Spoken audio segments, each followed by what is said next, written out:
नमस्कार। होश की बातें चैनल पे आपका एक बार फिर से स्वागत है। आज हम बात करने वाले हैं ईश्वर की।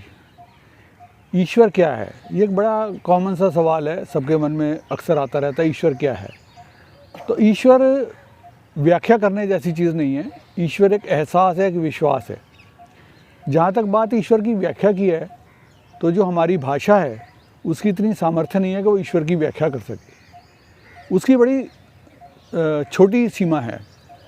जैसे हम यदि एक व्यक्ति को बहुत ज़्यादा गुस्सा आ जाता है, उतना गुस्से का वेग है उसका कि वो उसको भाषा में व्यक्त नहीं कर पाता, वो एक थप्पड़ लगा देता है सामने वाले को। ये भी एक भाषा का ख़त्म होने का संकेत है। यानी भाषा ख़त्म हो गई, भाषा में अपना गुस्सा व्यक्त नहीं कर पाया और उसने एक थप्पड़ लगा दिया। इसी तरह किसी व्यक्ति को दुख इतना गहन है, इतना ज़्यादा है दुख कि वो बता नहीं पा रहा, रोने लग गया, तो यानी भाषा ख़त्म हो गई। उसके दुख के पैमाने को भाषा नहीं बयान कर सकती, इसलिए वो रोने लग गया। ये भी एक भाषा है। तीसरी बात कि आपने एक रसगुल्ला खाया और मैं आपसे पूछूं इस रसगुल्ले का स्वाद कैसा है? नेचुरल आप कहोगे मीठा है। तो भाई मीठी तो बर्फ़ी भी है, मीठी गुलाब जामुन भी है और सैकड़ों प्रकार की चीज़ें मीठी हैं, चीनी भी मीठी है। तो रसगुल्ले में क्या ऐसी बात है? उसका स्वाद स्पेसिफिक तो नहीं बता पाए ना आप, तो भाषा नहीं बता सकती है। तो इससे आप अंदाज़ा लगाएं, जब एक छोटी सी चीज़ उसको व्याख्या नहीं कर सकती भाषा, तो जो इतना बड़ा अनंत पूरे विश्व का संचालन करने वाला प्रभु है, उसकी व्याख्या कैसे कर सकती है?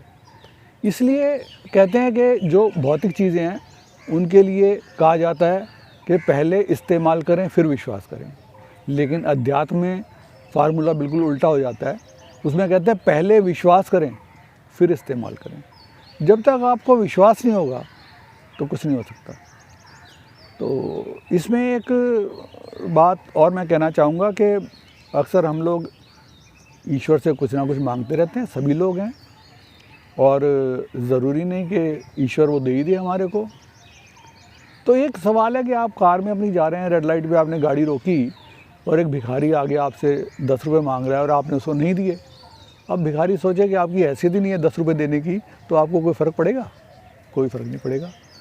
तो इसी तरह से ईश्वर के बारे में हम कुछ भी सोचें, कुछ भी कहें, ईश्वर को नहीं फ़र्क पड़ता कोई भी। जहाँ तक बात आस्तिक और नास्तिक की है, तो उसमें मेरा मानना सिर्फ इतना है कि जो भी व्यक्ति सोचता है कि मेरी काबिलियत ज़्यादा है और मुझे मिला कम है, यानी मेरे को मेरी काबिलियत से कम मिला है, तो वो नास्तिक है। लेकिन जिसको लगता है कि मैं तो किसी काबिल नहीं हूँ, जो प्रभु ने दिया वो प्रसाद है, बहुत ज़्यादा है, वो आस्तिक है। तो आस्तिक और नास्तिक का ये मैंने एक पैमाना अपनी तरफ से बनाया है। एक कहते हैं एक राजा था, उसका एक गुलाम था, और राजा वो गुलाम बहुत प्रिय था। वो जहाँ भी जाता था उसको अपने साथ लेके जाता था। एक दिन शिकार खेलने गए और वहाँ रास्ता भटक गए। सुबह से शाम हो गई, कुछ खाने को नहीं मिला। अब बड़ा परेशान हो गए दोनों, कुछ खाने के लिए नहीं था। अचानक उनको एक पेड़ नज़र आया, उस पर फल लगा हुआ था। राजा ने इशारा किया और गुलाम को तो इशारे की देर थी, वो फटाफट फल तोड़ के ले आया।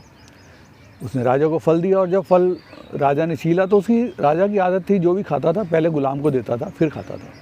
तो उसने एक हिस्सा निकाल के उसको गुलाम को दिया, ले भाई तू खा ले। तो गुलाम ने उसको खाया। अभी राजा ने अपना हिस्सा खाना शुरू करने की सोच ही रहा था कि गुलाम ने कहा, महाराज बड़ी भूख लगी है, एक और दे दो। एक और दे दिया उसने, गुलाम ने वो भी खा लिया। इसी तरह 2-3 बार हो गई।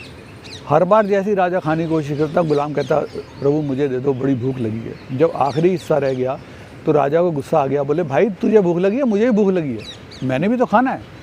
और ये कह के जैसे ही उसने वो फल मुँह में रखा, वो तो कड़वा जहर था। राजा बोला थू थू थू, बड़ा उसने कहा, अरे तूने इतना फल खा लिया और मुझे बताया नहीं कि कड़वा है। यदि ये तू मुझे बता देता तो ना तो तुझे खाना पड़ता ना मुझे खाना पड़ता। तो उस गुलाम ने जो जवाब दिया वो बड़ा सुनने जैसा है। गुलाम ने कहा कि हजूर, इन हाथों से मैंने अत्यंत सुंदर, स्वादिष्ट और मधुर फल खाए हैं। आज एक फल कड़वा आ गया तो शिकायत करने का मेरा मन नहीं किया, जिस हाथ से मैंने इतने स्वादिष्ट फल खाए हैं।